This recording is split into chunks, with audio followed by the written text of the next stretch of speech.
तो आज के सेशन में हम क्या करेंगे, कुछ पीडियाट्रिक्स के टॉपिक्स पढ़ेंगे जहाँ से बार बार रिपीट होते होते रहते हैं एमसीक्यूज। फर्स्ट एमसीक्यू अपना, which of the following is not a feature of ओलिगोहाइड्रोमनियस।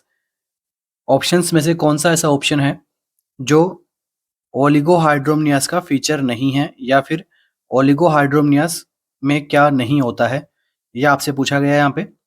Option देख लीजिए, एमनियन नोड्यूशम, अब्रेप्शियो प्लेसेंटा, पल्मोनरी हाइपोप्लेजिया, या फिर रीनल एजेनेसिस। ओलिगोहाइड्रोमनियस के अंदर कौन सा फीचर आपको नहीं देखने को मिलेगा, या हम कह सकते हैं कि कौन से फीचर की वजह से ओलिगोहाइड्रोमनियस होगा या नहीं होगा। ठीक है, नहीं होगा पूछा आपसे, नॉट ए फीचर। क्या रहेगा आंसर?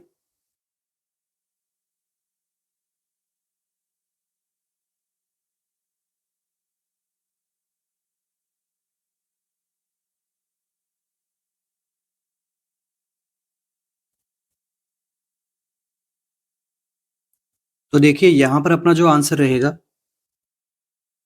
फर्स्ट एमसीक्यू में, ये रहेगा अब्रेप्सियो प्लेसेंटा। ठीक है, अब्रेप्सियो जो प्लेसेंटा होता है ये आपको किसके साथ में देखने को मिलेगा? पॉलीहाइड्रोमनियस के साथ में।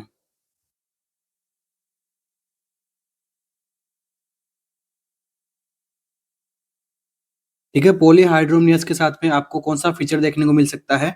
अब्रेप्सियो प्लेसेंटा। जबकि ओलिगोहाइड्रोमनियस के अंदर आपको अब्रेप्सियो प्लेसेंटा नहीं मिलेगा, इसलिए abruptio placenta is not a feature of oligohydramnios. Meaning क्या होता है अब्रेप्सियो प्लेसेंटा का? तो इसका मीनिंग होता है कि प्लेसेंटा का क्या कर जाना? डिटेच्ड हो जाना। क्या होना? डिटेच्ड होना। अपनी लोकेशन से डिटेच्ड होना क्या कहलाता है? अब्रेप्सियो प्लेसेंटा। एक कंडीशन होती है प्लेसेंटा प्रीविया, एक कंडीशन होती है अब्रेप्सियो प्लेसेंटा। उसमें से अब्रेप्सियो प्लेसेंटा में क्या होता है? प्लेसेंटा का जो है वो डिलीवरी से पहले ही क्या कर जाना? डिटेच करना। क्या कहलाता है? अब्रेप्सियो प्लेसेंटा। और एक टर्म और होती है प्लेसेंटा प्रीविया। इसको हम क्या बोलते हैं कि ये कितने सर्विक्स को क्या करती है? यहाँ पर कवर करती है। ठीक है, सर्वाइक्स के कितने पार्ट को कवर करती है? लो लाइनिंग है, ठीक है, ओएस ओपन है, कोज क्लोज है। ये सब चीजें अपन किस में पढ़ते हैं? प्लेसेंटा प्रीविया में पढ़ते हैं। ठीक है, तो दोनों सिमिलर से टॉपिक है, इन दोनों को अपन फिर कभी पढ़ेंगे। अभी का अपना टॉपिक क्या है? ओलिगोहाइड्रोमनियस या फिर एमनियोटिक फ्लूइड। आंसर अपना क्या रहा? करेक्ट। ऑप्शन नंबर बी यहाँ पे क्या होगा? करेक्ट होगा। अब हम बात कर लेते हैं एमनियोटिक फ्लूइड से रिलेटेड।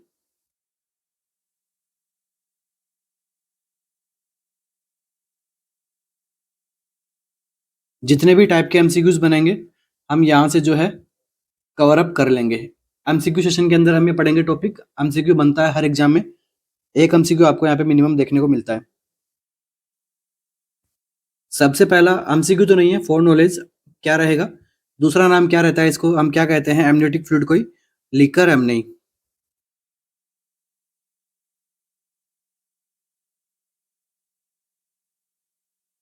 ठीक है, लिकर एमनी नाम से भी हम जानते हैं इसको। एमनियोटिक फ्लूइड क्यों जरूरत है अपने बॉडी में? जब फीमेल प्रेग्नेंट होती है तो एमनियोटिक फ्लूइड क्यों चाहिए? फॉर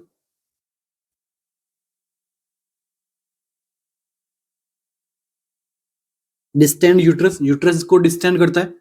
यूट्रस को डिस्टेंड करेगा तो क्या करेगा? फीटस जो है वो अंदर ग्रो करेगा, जितना उसका मेच्योरेशन है पूरा अच्छे से हो जाएगा। इसलिए हमें एमनियोटिक फ्लूइड का रिक्वायरमेंट होता है। यहाँ तक किसी का कोई डाउट नहीं रहना चाहिए। एमनियोटिक फ्लूइड क्यों नेसेसरी है, अभी देखेंगे कैसे बनता है, सब बात करेंगे अपन। अब देखो एमसीक्यू नेक्स्ट बनेगा यहाँ से, इसकी स्पेसिफिक ग्रेविटी कितनी होनी चाहिए? एमनियोटिक फ्लूइड की स्पेसिफिक ग्रेविटी सीधा सीधा एमसीक्यू बनता है तो 1.008 से लेके 1.010 तक क्या रहती है इसकी स्पेसिफिक ग्रेविटी रहती है। पीएच क्या रहती है? नेक्स्ट एमसीक्यू, लाइक जैसे अगर सीएचओ वगैरह के कोई एग्जाम हो उनमें ऐसे एमसीक्यू आते हैं। पीएच क्या रहती है? एल्कलाइन। वैल्यू पूछ ले आपको तो 7 से लेके 7.5 तक, मतलब जितना अपना जो नॉर्मल रहता है पीएच, ब्लड के पीएच के अराउंड से ये इसका भी क्या रहता है? पीएच देखने को मिलता है। एक में पूछे आपको तो कितना बताना है, 7.20 के समथिंग इसकी क्या रहती है, पीएच रहती है। नेक्स्ट एमसीक्यू इन्हीं टॉपिक में से, लाइक जो अपना ग्रेविटी, पीएच, ठीक है। नेक्स्ट बनता है, इससे बनता है ऑस्मोलेलिटी।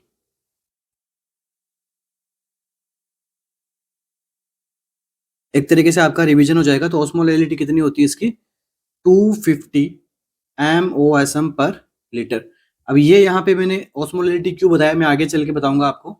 जहां पर क्या होता है, ओलिगो हाइड्रोजनेस होता है ना, वहां पे हम क्या करते हैं, बाहर से भी हम एज ए एमनियोटिक फ्लूइड का लाइक कंपोनेंट जैसी सॉल्यूशन को हम यहाँ पे इंट्रोड्यूस करते हैं, उसकी भी ऑस्मोलेलिटी इतनी ही होनी चाहिए। वो अभी मैं एक एमसीक्यू सोल्व कराऊंगा, वहां पर मैं इसके बारे में बताऊंगा। यहाँ तक आप साथ साथ में नोट डाउन करते चलिएगा मेरे साथ में। नेक्स्ट हमारा जो एमसीक्यू बनेगा वो बनेगा वॉल्यूम कितना होता है एमनियोटिक फ्लूइड का।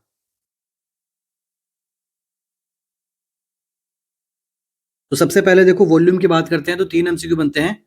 8 12 वीक पे कितना वॉल्यूम होता है 12 वीक पे, तो 50 ml।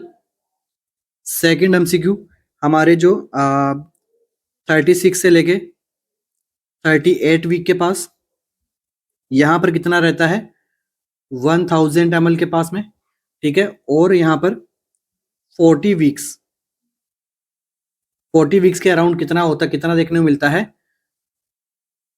अराउंड। अगर हमें सिंगल के अंदर पूछा है तो कितना बता सकते हो, 800। यहाँ पर आपसे अगर रेंज दे दे आपको, तो 800 से लेके 1000 ml तक दे सकते हो। और यहाँ पे 40 वीक्स पे आप कितना दे सकते हो, 600 से लेके 800 ml तक आप जो है वो करेक्ट मान सकते हैं, और एग्जामिनर भी इसको जो है वो गलत नहीं करेगा। तो ये नेक्स्ट एमसीक्यू बना आपने किससे, वॉल्यूम से रिलेटेड। कंप्लीट एमनियोटिक फ्लूइड अपन एमसीक्यू फॉर्म में देखेंगे, जहां जहां से एमसीक्यू बना हुआ है। अब नेक्स्ट एमसीक्यू इसी वॉल्यूम से बनता है कि 12 वीक के टाइम पे एमनियोटिक फ्लूइड जो है वो कौन बनाता है। ये एमसीक्यू बन गया कि भाई 8 12 वीक 50 ml जो एमनियोटिक फ्लूइड बना है, ये किसकी मदद से बना है। तो ये आप क्या लिखोगे, ultra filtration of maternal plasma due to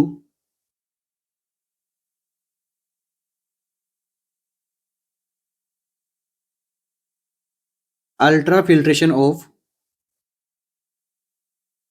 maternal plasma. ठीक है, फर्स्ट एमसीक्यू का आंसर क्या रहेगा, ड्यू टू। भाई 12 वीक के ऊपर 50 ml अगर हमारा एमनियोटिक फ्लूइड बन रहा है, इसका रीजन क्या है, ultra filtration of maternal plasma की वजह से। नेक्स्ट एमसीक्यू बनेगा यहाँ से कि 36 टू 38 वीक पे जो 1000 ml का जो अपने पास में फ्लूइड बना है, ये यहाँ पे किसकी वजह से बनता है, तो फीटल यूरिन। फीटल यूरिन से आपका जो है वो फ्लूइड यहाँ पे बनता है। इसके अलावा एक एमसीक्यू और बनता है, आपको एग्जामिनर पूछता है कि प्रेगनेंसी के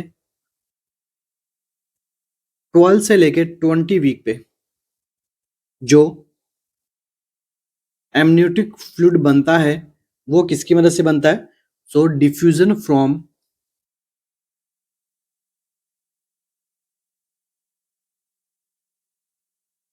फीटल यूरिन। ठीक है, फीटल यूरिन स्किन कर देते हैं, यहाँ पे स्किन ज्यादा बेहतर आंसर रहेगा। इस टाइम पे क्या रहते हैं, लेनिगो वगैरह वो बनना शुरू हो जाते हैं, और फिर वो इस फीटल स्किन उसकी क्या रहती है, निकलती रहती है बाहर।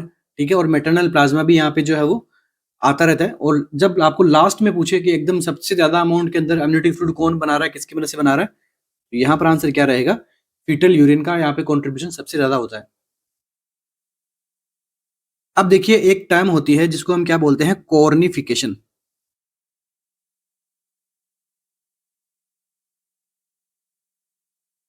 What is the meaning of cornification. तो कॉर्निफिकेशन हम क्या कहते हैं, डिफ्यूजन फॉर्म फीटल स्किन। इस प्रोसेस को हम क्या बोलते हैं, कॉर्निफिकेशन। और ये कब होती है, सो नियर 20 वीक के आसपास में जो प्रोसेस होती है उसे अपन क्या बोलते हैं, कॉर्निफिकेशन। ये जो एमसीक्यूज हैं ये अपने नोट सेट प्री के अकॉर्डिंग में करवा रहा हूँ, क्योंकि यहाँ पर आपको इस साल भी जो लास्ट नोट सेट हुआ था उसके अंदर भी आपको कुछ नए एमसीक्यूज देखने को मिले थे। ठीक है, तो हम साथ साथ में उसकी भी प्रिपरेशन करवा रहे हैं। बाकी केजीएमयू के लिए तो ये जो बाकी के जो मैं रैंडम एमसीक्यूज आपने सॉल्व कर बता रहा हूँ मैं, वॉल्यूम कौन से टाइम पे क्या होता है, ये आपके इस टॉपिक में से पूछने पूछने लायक एमसीक्यू है। नेक्स्ट देखिए, दो टाइम होती है, एक होती है ओलिगो हाइड्रोनियस,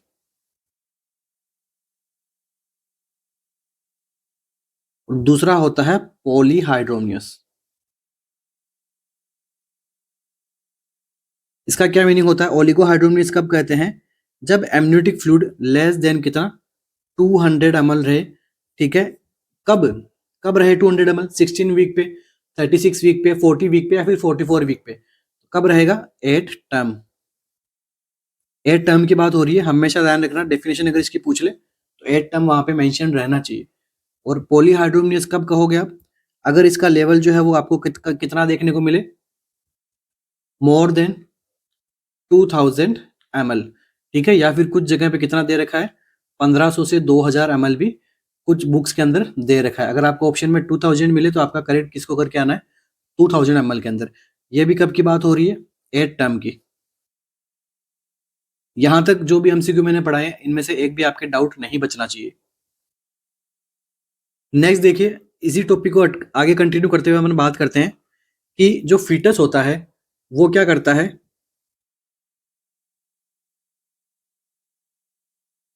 स्वेलो भी करता है एमनियोटिक फ्लूइड को, एंड साथ साथ में क्या करता है? यूरिन के साथ में बाहर भी निकालता है। जो फ्लूइड उसने स्वेलो किया वही वापस यूरिन के थ्रू फिल्टर होकर बाहर जाएगा और फिर से वो क्या करेगा? एमनियोटिक फ्लूइड बनाएगा। तो एमसीक्यू बनता है यहीं से, फीटस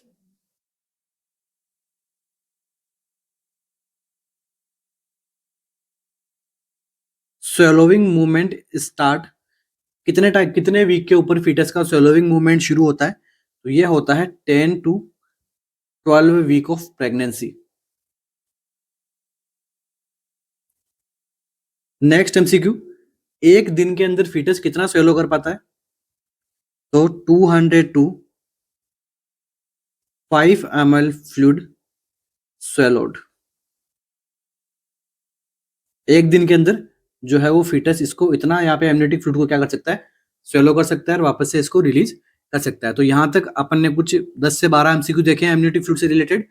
जो नए एमसीक्यू हैं, लाइक जैसे कॉर्निफिकेशन आपके लिए एक नई टर्म थी, पूछी जा सकती है एग्जाम के अंदर, कब होती है ये भी पूछ ले आपसे। बाकी ओलिगोहाइड्रोनियस पॉलीहाइड्रोनियस के बारे में सबने पढ़ा हुआ है। ठीक है, अभी हम देखेंगे कि ये हो क्यों रहे हैं। नेक्स्ट जो आप एमसीक्यू बनते हैं वो बनते हैं कलर ऑफ एमनियोटिक फ्लूइड। कितने प्रकार का एमनियोटिक फ्लूइड होता है? सबसे पहला, ये किस कलर का होता है? नॉर्मल। नॉर्मली कैसा रहता है? कलरलेस, या फिर हम कह सकते हैं स्ट्रो कलर। स्ट्रो कलर कब होता है? At term. यहां से भी अगर एमसीक्यू बने तो एग्जामिनर बना सकता है। ऐसे अगर आपको पूछ ले कि नॉर्मल एमनियोटिक फ्लूइड कलर कैसा होता है तो कलरलेस होता है, मगर फिर वो पूछ ले कि स्ट्रो कलर कब होता है तो एट टर्म पे एमनियोटिक फ्लूइड का जो कलर होता है वो कैसा होता है? स्ट्रो कलर।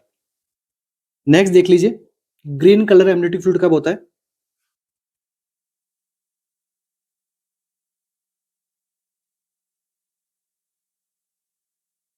अब नॉर्मल कलर कौन कौन से हैं? सबसे पहले हम बात करते हैं green colour.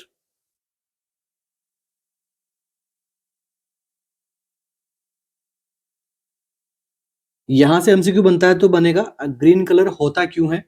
Due to presence of meconium.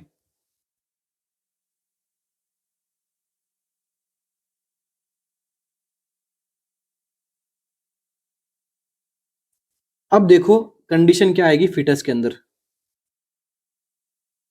एकदम मैं आज आपको ये रिमेंबर ही करवा दूंगा हमेशा के लिए, कभी नहीं भूलोगे।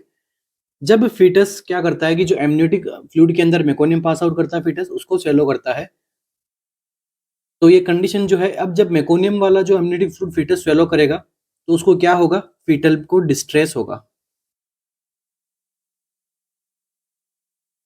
ठीक है, और ये मोस्ट कॉमन कौन सी प्रेजेंटेशन के अंदर देखने को मिलता है? तो ट्रांसवर्स या फिर ब्रीच प्रेजेंटेशन। ये एडवांस एमसीक्यू है, पूछ ले आपसे कि एमनियोटिक फ्लूइड जो है वो फीटस के जो स्वेलोइंग में जा रहा है, सॉरी मेकोनियम फीटस के स्वेलोइंग में जा रहा है, तो कौन सी पोजीशन यहाँ पे फीटस की हो सकती है? मोस्ट मोस्ट कॉमन पोजीशन यहाँ पे कौन सी होगी? तो आपको बेबी जो है वो फीटल डिस्ट्रेस में जाएगा, तो या तो ट्रांसवर्स लाई में रहेगा या फिर ब्रीच प्रेजेंटेशन में जो है वो बच्चा रहेगा। तो यहाँ से आपका थोड़ा एडवांस लेवल का एमसीक्यू बनता है। ठीक है, नेक्स्ट बात करते हैं अपन second, golden yellow amniotic fluid.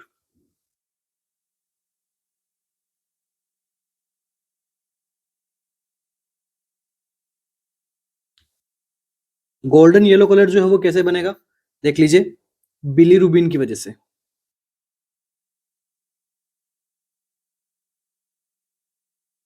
Bilirubin की प्रेजेंस की वजह से क्या देखने को मिलेगा, गोल्डन येलो कलर। और ये कब देखने को मिलता है, जब RH इनकम्पिटिबिलिटी होती है तब।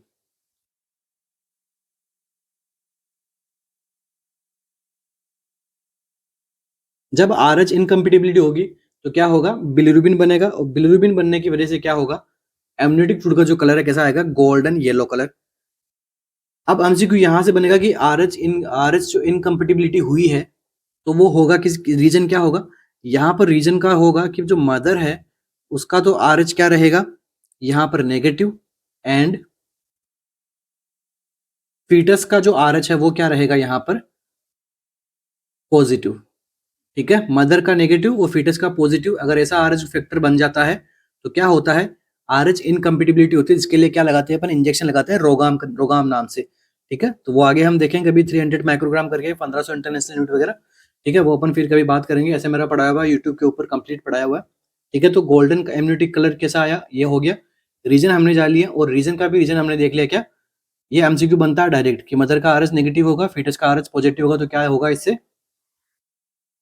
इनकम्पिटिबिलिटी होगी। वो कौन सी, RH इनकम्पिटिबिलिटी।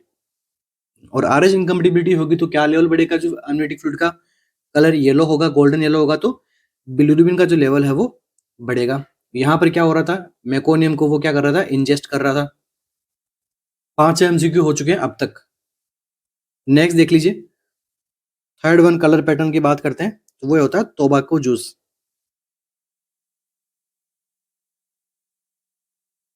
आज के बाद आपका एम्नियोटिक फ्लूइड का टॉपिक कभी भी यहाँ पर इनकम्प्लीट नहीं रहेगा। टोबैको कलर एम्नियोटिक फ्लूइड कब होगा, जब इंट्रा यूटेराइन फीटस की डेथ हो जाए।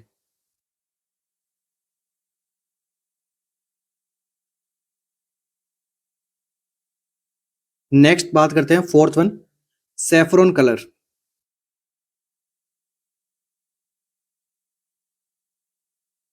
या फिर इसे अपन क्या बोलते हैं, ग्रीनिश येलो। देखो, गोल्डन येलो में और ग्रीनिश येलो में डिफरेंस है, दोनों को यहाँ पे मिक्स मत कर देना। और जो सैफरॉन कलर है कब देखने को मिलता है, पोस्ट टर्म प्रेगनेंसी में।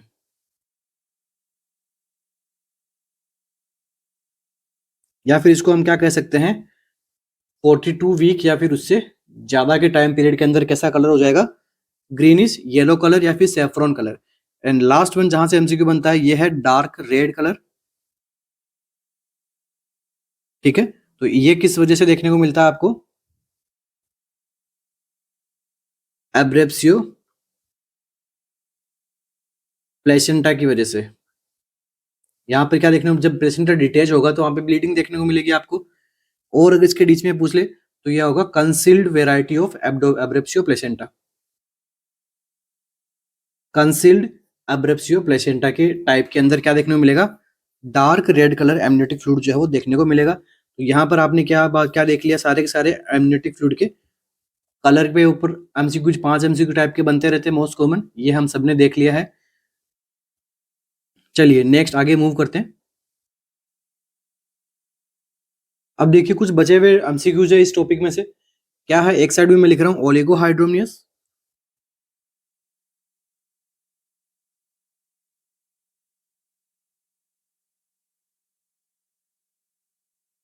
एक साइड में पॉलीहाइड्रोनियस।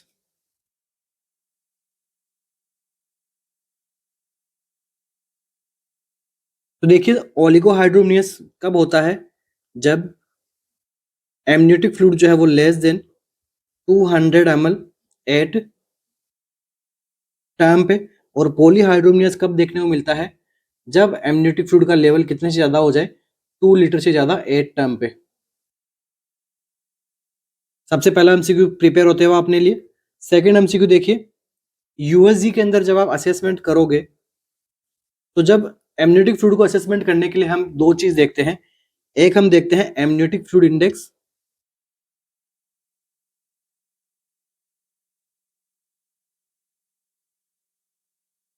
इसका जो नॉर्मल वैल्यू होती है वो कितनी होती है, 5 से लेके 24 सेंटीमीटर तक। अगर ये लेस देन 5 सेंटीमीटर होता है तो ये क्या होता है, ओलिगोहाइड्रोमनियस एंड मोर देन 24 सेंटीमीटर होता है तो क्या होता है ये? पॉलीहाइड्रोमनियस। तो यहां पर मैं लिख सकता हूं मोर देन 24 सेंटीमीटर, या फिर 2.5 सेंटीमीटर भी मैं यहाँ पे मेंशन कर सकता हूं। इसके अलावा एक और यहाँ पे क्राइटेरिया हम देखते हैं यूएसजी के अंदर। फर्स्ट हो गया AFI, शॉर्ट के अंदर इसको हम AFI से भी जानते हैं। यहां पर हम बात करेंगे, वो करेंगे सिंगल लार्जेस्ट पॉकेट।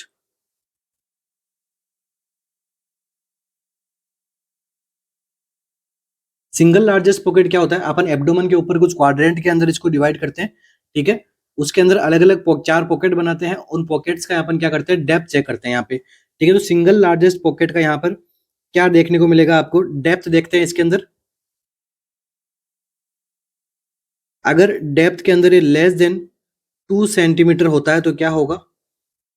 ओलिगोहाइड्रोमनियस। और यहाँ पर मोर देन 8 सेंटीमीटर आएगा पॉलीहाइड्रोमनियस में, मतलब डेप्थ अगर इसकी लेस देन 2 है तो ओलिगोहाइड्रोमनियस। और सिंगल लार्जेस्ट पॉकेट, इसको हम शॉर्ट में क्या लिख सकते हैं? SLP, ठीक है। इस SLP का अगर डेप्थ जो है वो 8 सेंटीमीटर से ज्यादा आ रहा है तो हम क्या समझेंगे? ये क्या है? फीमेल को क्या है? पॉलीहाइड्रोमनियस है। नेक्स्ट देखिए, ये तो बात हो गई अपन इसके नॉर्मल वेरिएशंस के बारे में कि भाई किस प्रकार से हम इसको चेक करेंगे। नेक्स्ट जो एमसीक्यू बनेगा वो बनेगा कॉज से। ओलिगोहाइड्रोमनियस का मोस्ट कॉमन कॉज कौन सा होता है? तो मोस्ट कॉमन कॉज यहां पर जो रहेगा वो रहेगा कंजेनाइटल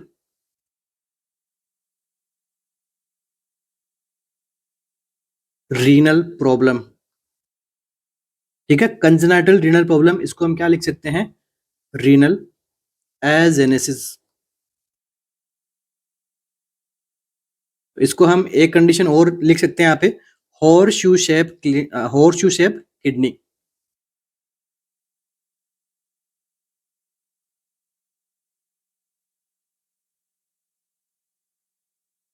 भाई जब बेबी के पास में किडनी का ही एजेनेसिस होगा, किडनी अच्छे से डेवलप नहीं होगी तो क्या होगा? यूरिन फिल्टर नहीं होगा। जब मैक्सिमम पोर्शन कौन बना रहा है एमनियोटिक फ्लूइड का? यूरिन फॉर्मेशन से बन रहा है। तो कॉमन सेंस वाली बात है, अगर रीनल प्रॉब्लम होगी यहाँ पे मोस्ट कॉमन, तभी क्या देखने को मिलेगा? मोस्ट कॉमन कॉज क्या होगा? ओलिगो हाइड्रोमनियस का क्या? Renal agenesis. इसको हम क्या लिख सकते हैं? हॉर्सशू शेप किडनी भी इसका एक एग्जाम्पल है। अब हम बात करते हैं कॉज पॉलीहाइड्रोमनियस का। कॉज से दोनों से ही एमसीक्यू बनते हैं, चाहे ओलिगो का हो चाहे पोली का हो, ठीक है। तो यहाँ के हम कोज की बात करें, तो यहाँ पर हम कोज की बात करें तो क्या देखने को मिलेगा? स्वेलोविंग डिफेक्ट,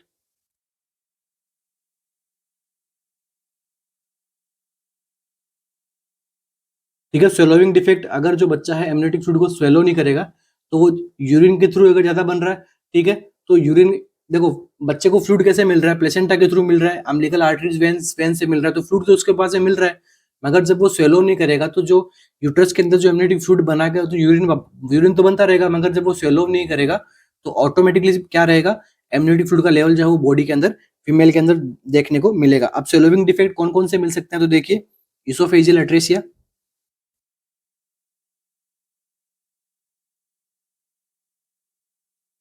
इसके अलावा ड्यूडेनल एट्रेसिया,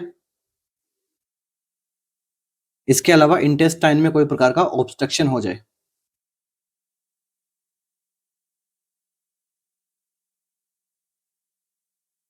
ठीक है, तो ये कुछ रीजंस हैं जिसकी वजह से क्या हो सकता है? पॉलीहाइड्रोमनियस। और ये कौन से कोज है? ये है मोस्ट कॉमन कोज। अदर कोज की हम बात करें, जैसे आगे एमसीक्यूज आएंगे कि अदर और कौन कौन सी कोज हो सकते हैं ओलिगोहाइड्रोमनियस के, पॉलीहाइड्रोमनियस के, तो हम आगे एमसीक्यू फॉर्म के अंदर देखने वाले हैं, ठीक है। तो फर्स्ट एमसीक्यू का अपना आंसर क्या रहा? एब्रेप्सियो प्लेसेंटा। नेक्स्ट एमसीक्यू अपना, खूब सारे एमसीक्यूज हमने देखे हैं, ओके। तो देखो यहाँ से 2 एमसीक्यू और मुझे बताने हैं आपको, ताकि इसी के साथ ही आप एक जगह पे आपके नोट डाउन हो जाए साथ में सब चीजें। कॉम्प्लिकेशंस,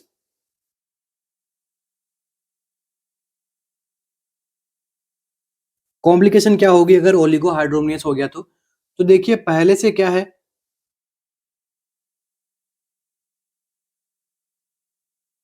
एमनियोटिक फ्लूइड की क्या है? कमी है, जिसकी वजह से क्या देखने को मिलेगा?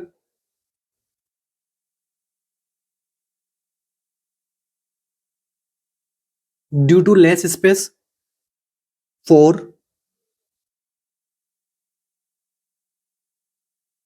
फीटल पार्ट मैच्योरेशन, या फिर इसको क्या लिख सकते हैं, ग्रो करने में।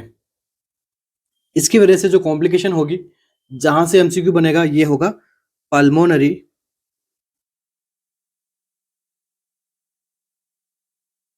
हाइपोप्लेजिया। तो मोस्ट कॉमन कॉम्प्लिकेशन ऑफ ओलिगोहाइड्रोमियस क्या होगा, पल्मोनरी हाइपोप्लेजिया। एमसीक्यू बना हुआ है, ठीक है, अगेन यहाँ पे मैं बता रहा हूँ, ठीक है, स्टार एमसीक्यू के अंदर ये एमसीक्यू आएगा आपका, पल्मोनरी हाइड्रोप्लेजिया इसका क्या रहेगा, आंसर रहेगा। और पॉलीहाइड्रोमियस के अंदर क्या देखने को मिलेगा, एब्रेप्सियो प्लेसेंटा। और क्या देखने को मिलेगा, प्री टर्म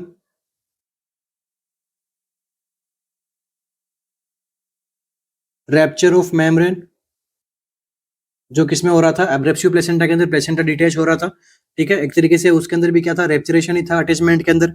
और क्या हो रहा था यहाँ पे, पोस्टपार्टम हेमरेज। भाई यूट्रस की जब साइज बड़ी रहेगी तो वो क्या हो सकता है, पोस्टपार्टम हेमरेज का चांस हो सकता है वहां पे।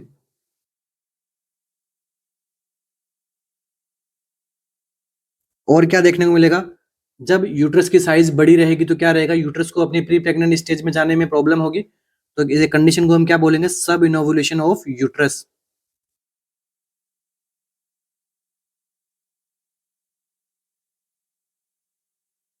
इसके अलावा और कौन सी कंडीशन देखने को मिल सकती है, respiratory distress in mother.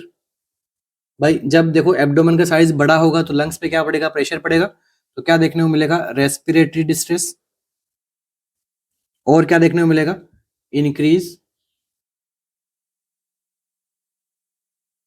Chance for cord prolapse. Cord prolapse होने के चांसेस यहाँ पे क्या देखने को मिलेगा, ज्यादा देखने को मिलेगा। और लास्ट एमसीक्यू जो इंपॉर्टेंट एमसीक्यू है, यहाँ पर देखो, जब पोजीशन जब पॉलीहाइड्रोमियस होता है तो क्या होगा, बच्चे को ज्यादा मूवमेंट करने के लिए जगह मिलेगी, ठीक है, और फ्लूइड ज्यादा रहेगा तो उसका मूवमेंट भी ज्यादा होगा, तो पोजीशन क्या रहेगी पॉलीहाइड्रोमियस के अंदर, माल प्रेजेंटेशन। नॉर्मल क्या पोजीशन रहती है, वर्टेक्स प्रेजेंटेशन नॉर्मल होती है, मगर जब ज्यादा फ्लूइड रहेगा तो बच्चा जो है वो ज्यादा घूमेगा अंदर, जिसकी वजह से पोजीशन क्या देखने को मिलेगी, ब्रीच या फिर ट्रांसवर्स। वर्टेक्स जो है वो यहाँ पर कम मिलेगी, ठीक है। फिर अपन वर्टेक्स ला सकते हैं अपन मूवमेंट करवा के, ठीक है, जो ऑब्स्टेशियन है वो यहाँ पे मूवमेंट करवा के वापस से वर्टेक्स में ला सकता है, मगर जनरली ब्रीच या ट्रांसवर्स में बच्चा जो है वो देखने को मिलेगा। तो ये कुछ यहाँ पे कंडीशंस थी जो ओलिगोहाइड्रोमियस की और पॉलीहाइड्रोमियस से देखते हैं। अब बात करते हैं इसके ट्रीटमेंट से लेके, ट्रीट कैसे करोगे। तो देखिए यहाँ पर जो कंडीशन है ट्रीटमेंट के लिए ओलिगोहाइड्रोमियस के अंदर, तो क्या है, एमनियोसेंटेसिस।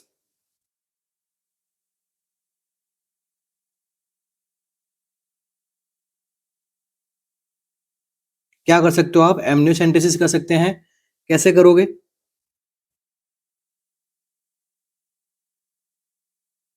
एमनियो इफ्यूजन से।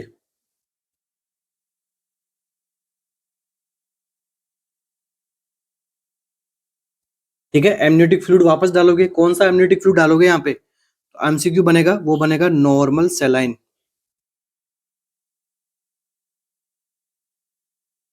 इंपॉर्टेंट एमसीक्यू है, ठीक है। अगर एमनियोटिक फ्लूइड कम है, ओलिगोहाइड्रोमियस है, उसको हमें ट्रीट करना है, तो फ्लूइड ऑफ चॉइस यहाँ पे क्या रहेगा, नॉर्मल सेलाइन।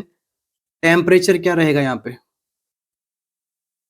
तो टेम्परेचर रहेगा इसका 37 डिग्री सेल्सियस तक इसका क्या रहेगा, टेम्परेचर रहेगा। अब देखो जब एमनियोसेंटेसिस होता है तो यहाँ पर हम क्या देखते हैं, एक चीज को नोट करते हैं, नॉर्मल इंट्रा यूटेराइन प्रेशर, ये कितना होता है, 22 से लेके 25 mm ऑफ Hg तक। तो जब हम एमनियो इन्फ्यूजन कर रहे होते हैं तो जो 25 से ज्यादा नहीं होना चाहिए प्रेशर, ठीक है। तो ये भी आपको ध्यान में रखना है, अगर पूछ ले एक्सेप्ट के बारे में पूछे कि प्रेशर 25 से ज्यादा रखना है, तो वो यहाँ पे आपका एक्सेप्ट हो जाएगा, एमसीक्यू करेक्ट आप में ऑप्शन में क्या रहेगा, एक्सेप्ट में। और इधर हम बात करें पॉलीहाइड्रोमियस के ट्रीटमेंट की, तो इसके लिए क्या प्रोसीजर करना है, हमें एमनियोटिक फ्लूइड को रिमूव करना है।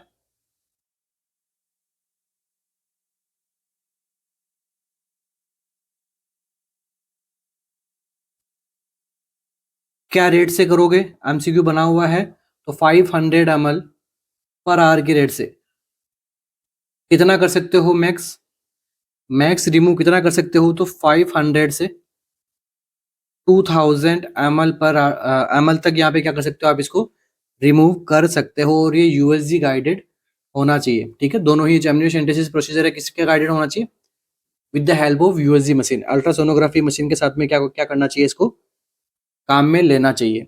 और नेक्स्ट एक लास्ट एंड फाइनल एमसीक्यू इसी टॉपिक में से,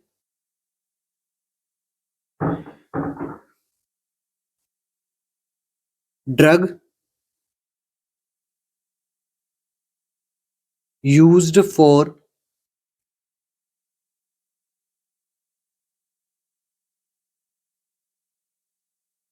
पॉलीहाइड्रोमनियोसिस, ठीक है। पॉलीहाइड्रोमनियोसिस अगर हो रहा है तो इसके लिए कौन सी ड्रग को यूज में लोगे, आंसर क्या रहेगा आपका, इंडोमेथासिन।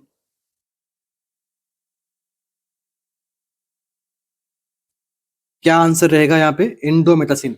इंडोमेथासिन जो ड्रग होती है और कौन कौन से कामों में दी जाती है, यूज्ड फॉर, या फिर ये क्या काम में क्या काम आ सकती है, या फिर lead to premature closure of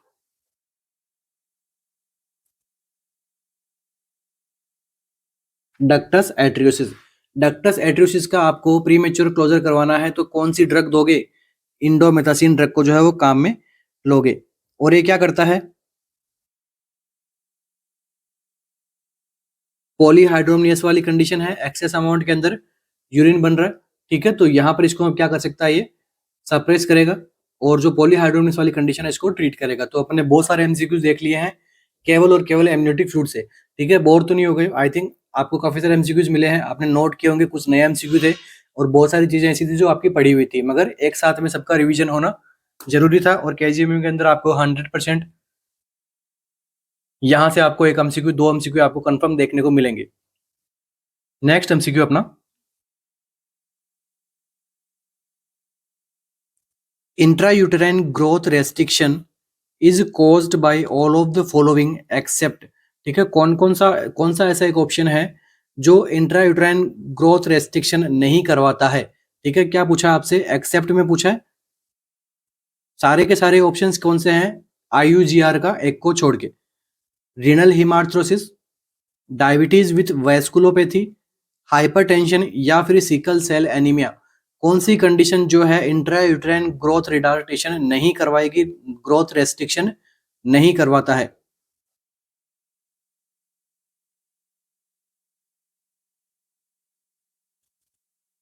ये ध्यान में रखना क्या पूछा गया है, इंट्रायूटेराइन ग्रोथ रेस्ट्रिक्शन करवाना है, कौन सा ऑप्शन रेस्ट्रिक्शन नहीं करवाएगा, ये आपसे पूछा गया है, कंफ्यूज नहीं होना है। और ये क्या है, पीवाईक्यू है, ठीक है। अपनी क्लास कौन सी चल रही है, previous year MCQ plus class के अकॉर्डिंग उसमें जो टॉपिक पूछा है वो टॉपिक हम यहाँ पे पढ़ रहे हैं, क्योंकि वो टॉपिक इंपॉर्टेंट है, क्योंकि वहां से पहले एमसीक्यू बन चुका है। तो देखिए यहाँ पर क्या आया, एक्सेप्ट का आपको पूछा है तो आंसर क्या रहेगा अपना, रीनल हिमार्थ्रोसिस। क्या रहेगा आंसर, रीनल हिमार्थ्रोमास, ठीक है। रीनल हिमार्थ्रोमास क्या होता है, एक प्रकार का सिंड्रोम होता है, इसको अपन क्या बोलते हैं, पर्लमैन सिंड्रोम। इस सिंड्रोम का और दूसरा नाम क्या है, फेटल गिगेंटिज्म, ठीक है। गिगेंटिज्म के अंदर आप सभी ने पढ़ा होगा, ठीक है। क्या होते हैं, ओवर ग्रोथ देखने को मिलती है,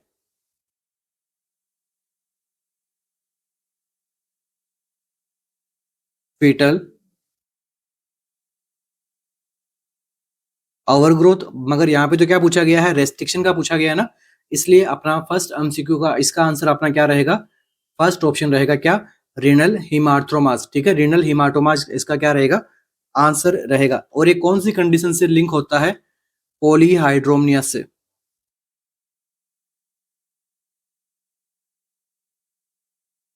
पॉलीहाइड्रोमिनासी वाली कंडीशन के अंदर क्या देखने को मिल सकता है आपको? पायलमैन सिंड्रोम देखने को मिलता है और इसकी वजह से जो है वो एक ट्यूमर होता है मोस्ट फेमस बच्चों में। ट्यूमर जो होता है वो कौन सा होता है? Wilms tumour.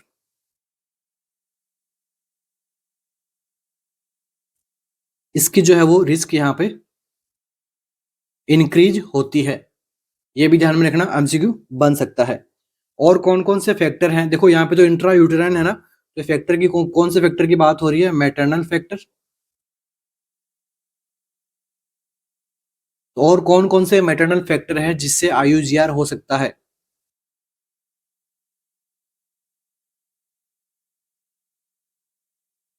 मैटरनल फैक्टर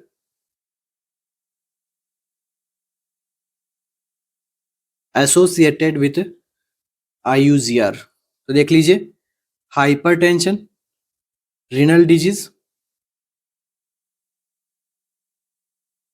और क्या आएगा? डायबिटिक मेलिटस या फिर प्लेसेंटा वेस्कुलोपैथी। ये जो वेस्कुलोपैथी है किसकी है? प्लेसेंटा की।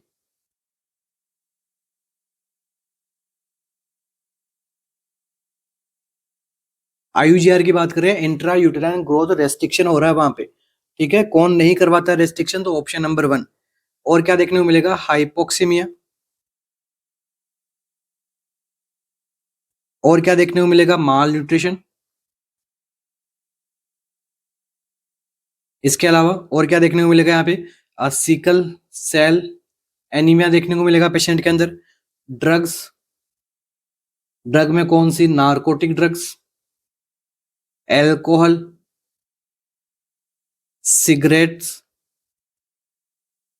ये सारी की सारी क्या करवा सकती है? आईयूजीआर को लीड कर सकती है बच्चे में, ठीक है। और मेटरनल इन्फेक्शन, जो टॉर्च वगैरह के जो इन्फेक्शन है वो भी क्या करवा सकते हैं? इंट्रा यूट्राइन ग्रोथ रेस्ट्रिक्शन करवा सकते हैं। तो इसका एमसीक्यू का अपना आंसर क्या रहेगा? Renal haematomas. नेक्स्ट एमसीक्यू,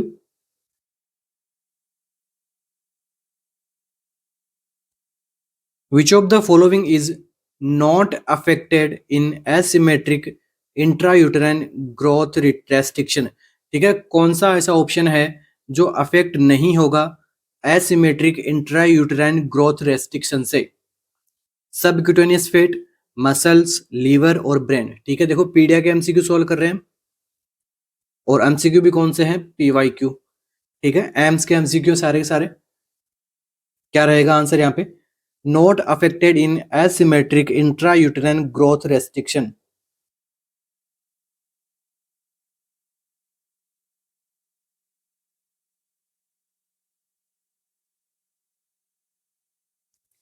तो देखिए यहां पर अपना जो आंसर रहेगा वो क्या रहेगा? ऑप्शन नंबर डी, ठीक है। तो एसिमेट्रिकल इंट्रायूटेराइन ग्रोथ रेस्ट्रिक्शन के अंदर जो ब्रेन है उसकी ग्रोथ यहाँ पर अफेक्ट नहीं होती है, ठीक है। और सिमेट्रिकल इंट्रायूटेराइन ग्रोथ के अंदर क्या देखने को मिलता है आपको?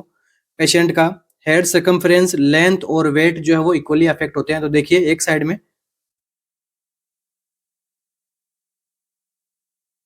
सिमेट्रिकल आईयूजीआर में लिख देता हूं और दूसरी साइड में एसिमेट्रिकल।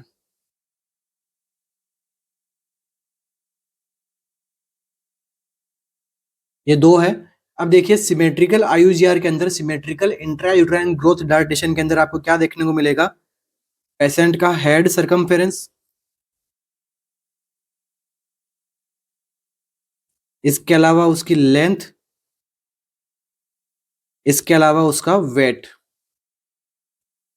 इन सारों में क्या देखने को मिलेगी? कमी देखने को मिलेगी, या फिर हम कह सकते हैं अफेक्ट होते हैं।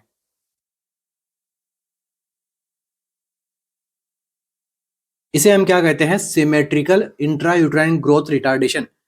और एसिमेट्रिकल ग्रोथ रिटार्डेशन, देखो नाम में दोनों में यहाँ पे सिमिलरिटी अलग अलग दिख रही है अपने को। तो एसिमेट्रिकल के अंदर आपको जो बात ध्यान में रखनी है वो क्या होता है? ये केवल और केवल किस पे रहता है? वेट पे। यहाँ पर वेट क्या होता है? उसका अफेक्ट होता है। और वेट अफेक्ट किससे होगा? सबक्यूटेनियस फैट से होगा, मसल से होगा, लीवर से होगा, मगर ब्रेन से यहाँ पर इतना, यहाँ पर क्योंकि ब्रेन यहाँ पर जो है इफेक्ट नहीं हो रहा है, ठीक है। ब्रेन में एसिमेट्रिकल आईयूजीआर का रोल नहीं है यहाँ पे, क्योंकि ठीक है किसके ऊपर होता है? केवल और केवल वेट के ऊपर, ठीक है। तो बॉडी का वेट ओवरऑल कौन बनाता है? आपका मसल बनाती है, ठीक है। सबसे ज्यादा मसल्स के अंदर वेट होता है, ऑब्वियस सी बात है, ठीक है। उसके बाद में आपकी बॉडी की फैट है, ठीक है। थर्ड नंबर पे आता है ब्रेन वगैरह, लीवर वगैरह, इन सब का जो वेट है, मगर यहाँ पे जो है वो ब्रेन अफेक्ट नहीं होता है, ठीक है। सिमिलरली जितना सिमेट्रिकल में ब्रेन अफेक्ट होता है उतना, इसलिए इसके अंदर ब्रेन को यहाँ पे हमने क्या किया है, एक्सक्लूड किया है। यहाँ पे क्या पूछा आपसे, not affected in asymmetric intrauterine growth restriction, ठीक है। तो न्यू एमसीक्यू था आप सभी के लिए, हो सकता है गलत हुआ हो आप सभी के लिए, तो कोई डरने वाली बात नहीं है। हम यहाँ पे क्या कर रहे हैं, सीख रहे हैं, ठीक है। नेक्स्ट एमसीक्यू, ओके, यहीं से एक और एमसीक्यू बनेगा, तो इसके लिए देखो एक होता है क्या, क्राइटेरिया। किसने क्राइटेरिया दिया था, क्या क्राइटेरिया का नाम क्या है, तो क्राइटेरिया का नाम है डेल्फी क्राइटेरिया, ठीक है। डेल्फी क्राइटेरिया के बारे में हमने अपनी जो नॉर्मल क्लासेस वगैरह है हमारे ऐप के ऊपर, वहां पे समझा रखा है। तो बस आप ध्यान में रखिए, जो क्राइटेरिया यहाँ पर आईयूजीआर के लिए सिमेट्रिकल एसिमेट्रिकल दोनों को अलग अलग करने के लिए जो क्राइटेरिया यूज में लेते हैं, इसको हम क्या बोलते हैं, डेल्फी क्राइटेरिया। और देखिए एक इंडेक्स होता है, इंडेक्स का क्या नाम है,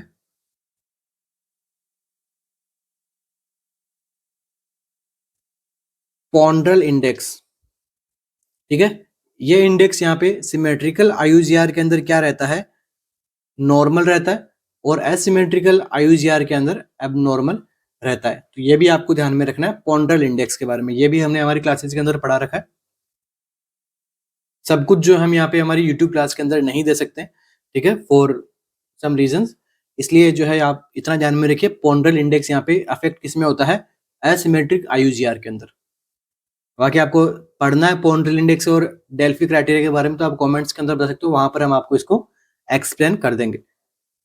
नेक्स्ट एमसीक्यू अपना, the lowest and highest score on the expanded new Ballard score is, ठीक है। लोवेस्ट स्कोर कितना होगा और हाईएस्ट स्कोर कितना होगा एक्सपेंडेड न्यू बेलार्ड स्कोर के अंदर, 0 से 40, -10 से 50, -20 से 44, या फिर -10 से 32, ठीक है। अगेन एक इंपॉर्टेंट और न्यू एमसीक्यू,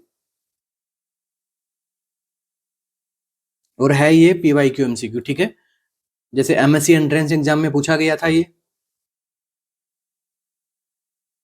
एमएससी के एंट्रेंस एग्जाम में था, ठीक है।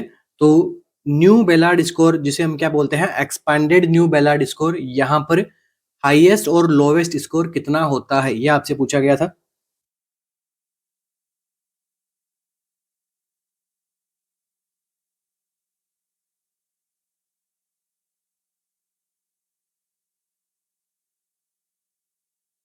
क्या होगा आंसर यहाँ पे,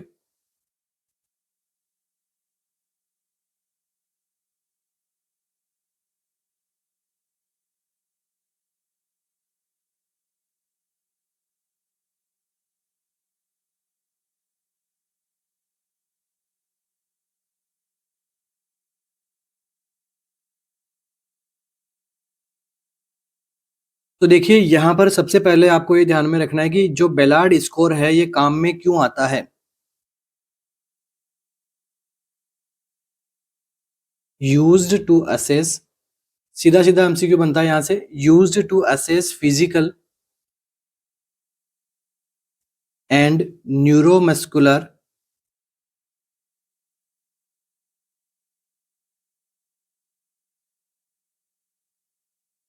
मैच्योरिटी ऑफ न्यूबॉर्न। न्यूबॉर्न के फिजिकली और न्यूरोमस्कुलर मैच्योरिटी को देखना है, तो आपको कौन सा स्कोर देखना पड़ेगा, न्यू बेलार्ड स्कोर को आपको असेस करना पड़ेगा।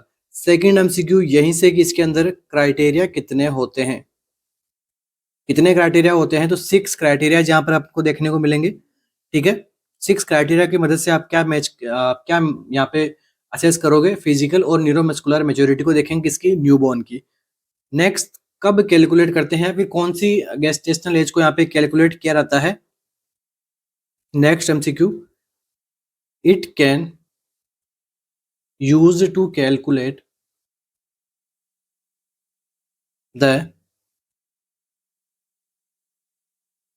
Gestational age between 20 to 44 weeks, ठीक है। 20 टू 44 वीक की बीच का जो गेस्टेशनल पीरियड का जो टाइम होता है, वहां पर आप बच्चे की फिजिकल और न्यूरोमस्कुलर मैच्योरिटी जो है आप पता लगा सकते हो, और इसको अपन गेस्टेशनल एज भी जो है आप देख सकते हो। इसे गेस्टेशनल एज कौन से टाइम की, 20 to 24 के बीच में, और न्यू बॉर्न का आप क्या देख सकते हो, फिजिकल एंड न्यूरोमस्कुलर मैच्योरिटी देख सकते हैं। तो कितने क्राइटेरिया होते हैं इसके अंदर, 6 क्राइटेरिया होते हैं। अब पूछा क्या आपसे, मिनिमम और हाईएस्ट स्कोर के बारे में पूछा आपसे। तो देखो यहाँ पे लोवेस्ट स्कोर जो होता है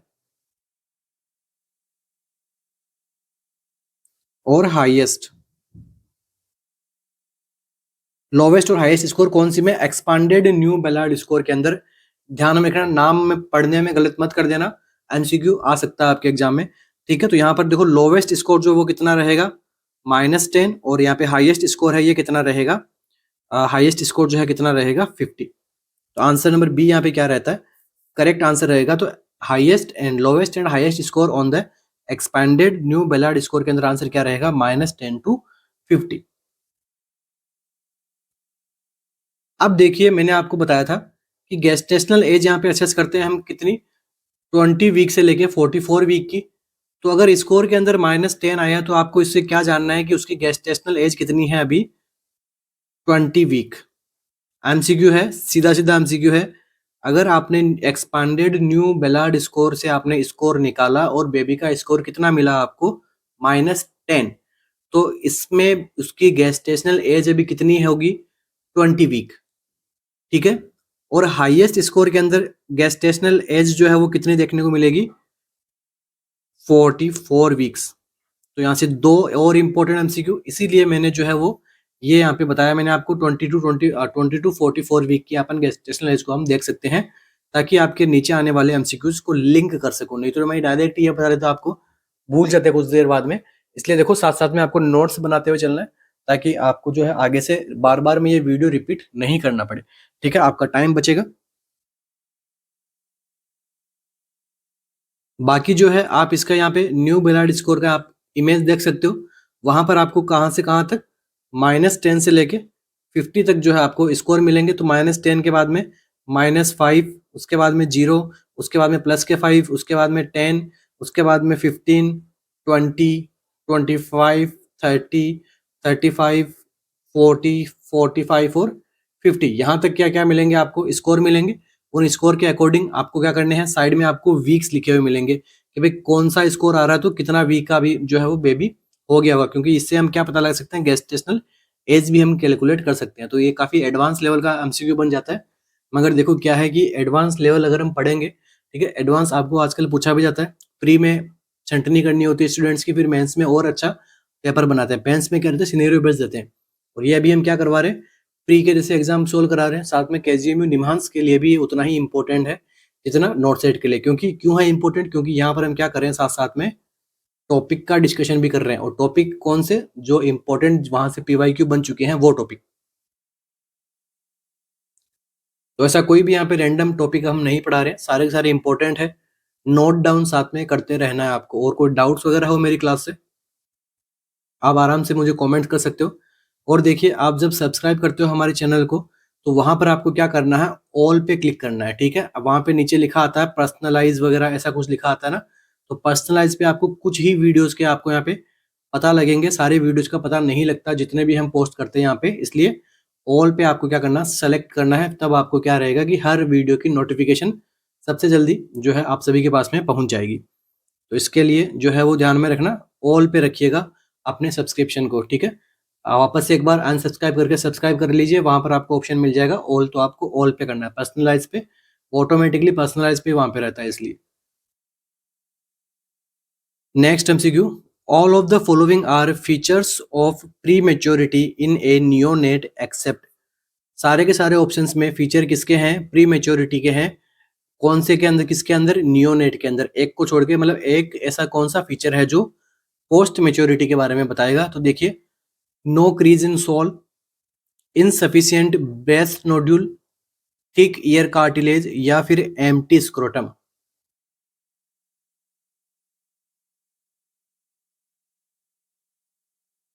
क्या आंसर रहेगा यहाँ पे।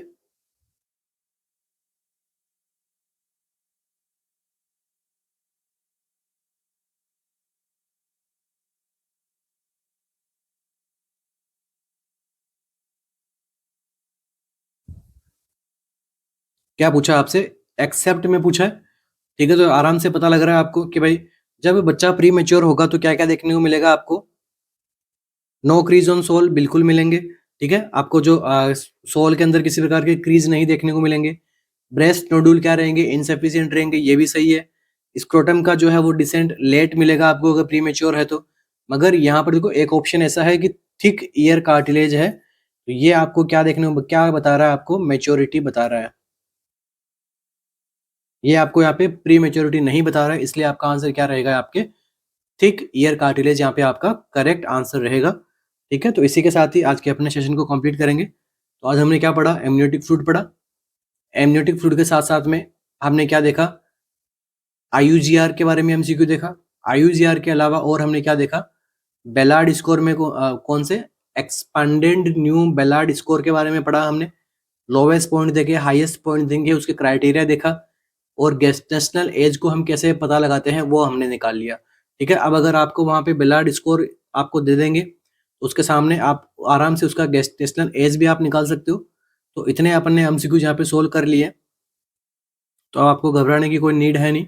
बाकी डे बाय डे हम यहाँ पे कंटिन्यू क्लासेस लेते आएंगे, आगे इसके आगे बढ़ते जाएंगे, एक बाय स्टेप आगे करवाते जाएंगे। और आपका ऑलमोस्ट आपका सारा जो है वो नर्सिंग का सिलेबस के अंदर में जो इम्पोर्टेंट टॉपिक है वो मैं सभी उनको यहाँ पे पढ़ा दूंगा विद कंसेप्ट। आप नहीं भूलोगे, इतनी गारंटी याद करवा दूंगा मैं आपको एक एक चीजें। बस आपको क्या करना है, डेली आपको वीडियोस देखने, ठीक है? और वीडियोस आपको क्या है कि कमेंट्स करते रहना, ताकि आपको हमें पता लगे कि भाई आपको समझ में आ रहा है नहीं आ रहा है, ठीक है? क्योंकि हमें भी क्या है, फीडबैक चाहिए। क्योंकि अभी जैसे मैं आपको पढ़ा रहा हूँ तो ये वन वे कम्युनिकेशन है। मुझे नहीं पता आपको कितना समझ में आ रहा है, कितना नहीं समझ में। आप जब मुझे फीडबैक दोगे तो मुझे पता लगेगा कि हाँ, मेरे स्टूडेंट्स को जो है चीज़ें कैच हो रही है, आराम से समझ रहे हैं, ठीक है? तो पढ़ते रहिए डेली, आगे बढ़ते रहिए, डेली सेल्फ मोटिवेट रहिए। आपको किसी और मोटिवेशन की नीड नहीं होनी चाहिए, मैं बार-बार इसको कहता हूँ, ताकि क्योंकि अभी जैसे एग्ज़ाम का टाइम नहीं है, ठीक है? डेट्स वगैरह नहीं आई है, तो बच्चे क्या होते हैं कि डिमोटिवेट रहते हैं, इतना कंटिन्यूटी नहीं रखते हैं, ठीक है? इसलिए ऐसा नहीं करना है, आपको भीड़ का हिस्सा नहीं रहना है, आपको अलग रहना है, ठीक है? और आपकी डेली प्रैक्टिस, डेली स्टडी आपकी कंटिन्यू रहनी चाहिए। और बाकी हमारी टेस्ट सीरीज़ वगैरह है, आप उन्हें फॉलो कर सकते हैं। तो wish you all the best, thank you, मिलते हैं अपने नेक्स्ट सेशन में। Thank you.